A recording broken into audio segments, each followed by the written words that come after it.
point lead for Hikaru. It's back to that lead. Hikaru Nakamura, just when it looked like a mortal player might tilt, he shows his superpowers.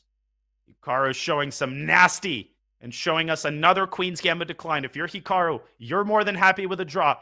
Robert, 10.5 left. Magnus, he's the one who has to avoid panicking now. Where's his momentum gone?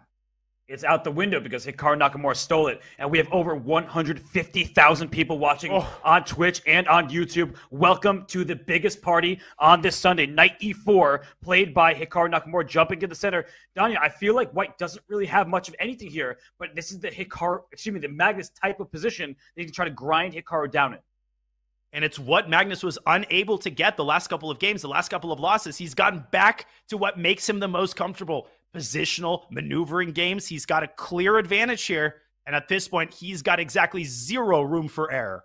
And he's a rook A2, rook A1. At some point, through an A takes B5, can toss in knight C5. Any moment, you have a clamp on the queen side.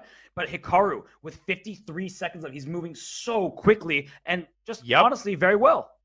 And I think Magnus just can't match him on the speed. And Hikaru consciously adjusting his speed. He's getting faster and faster. He's putting pressure on Magnus's clock.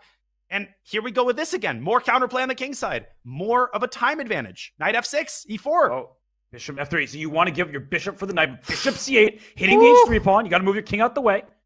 He doesn't. The C6 is hanging. So he's and F7.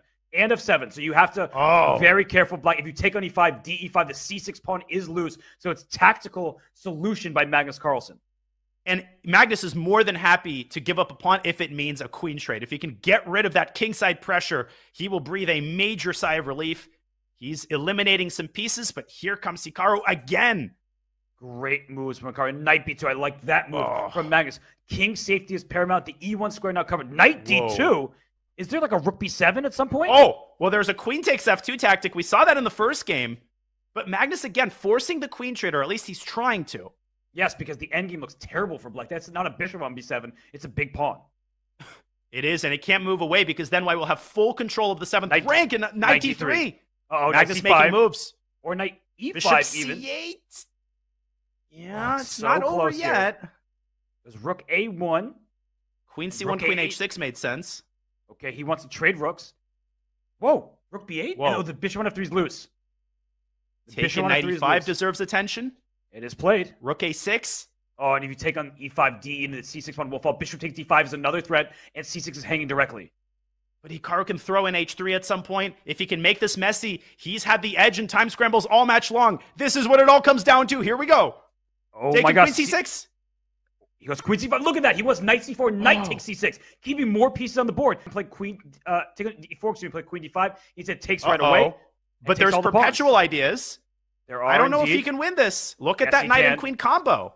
But the queen A1, there's no more check after king H2, and the H4 is loose. If you have to trade queens, is it losing? Hikaru thought it was. Queen H4, take a pawn, bishop E4, but then the knight might slide to G4 when you're not paying attention. It's so easy to miss mate here. It's easy to miss a fork. It's easy to blunder a pawn, and if you do any of those things, you're not going to win.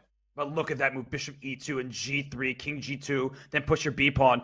No checks available for Black. Twisting the knife is Magnus Carlsen and moving the pawn forward, keeping time on his clock. He should be able to win this game. Queen E6 is defending both. Queen E5 check. Oh, that's nasty. Where's the move? But Black's not threatening anything. He's going to go B7.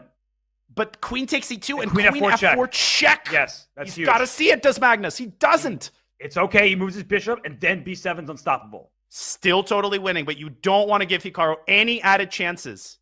Okay, so goes Queen E4. He keeps attacking the knight. Like, just really precise play from Magnus, not pushing the pawn. And now B7. Total Queen E7. There's got to be a way to force promotion. Okay, this is simple.